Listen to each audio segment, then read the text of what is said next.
Hi there everyone. In this episode of Zenea Explained, we will look at how Zenea has created a new, powerful solution for data management that we call the Enterprise Data Marketplace.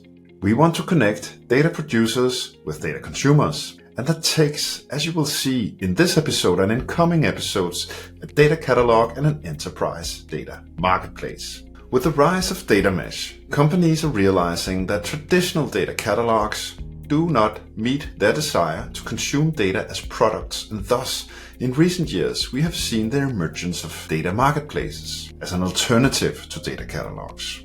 The idea of a data marketplace is really good, but more than an intriguing term, more than simply a nice user interface, the enterprise data marketplace as we envision it is a place to connect producers and consumers of data in a platform where data has been carefully prepared as a product ready to be consumed.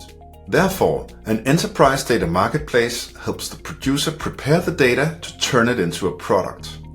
Far too often, it is the contrary that happens. Someone discovers data and wants to consume it, but it's not ready. So, how to solve this? This is where Zenea's federated graph comes into play. The federated graph is our version of a data marketplace. One big graph, with each domain having their own closed dimension of the graph. A private, domain-specific data catalog only visible to that particular domain.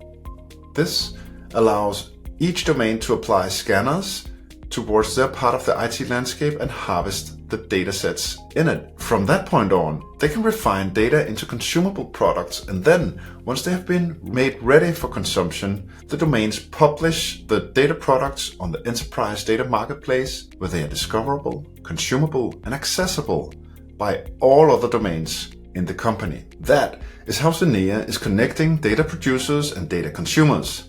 Stay tuned for the next episodes of Zenea Explained, where I deep dive even more into our unique solution for the enterprise data marketplace.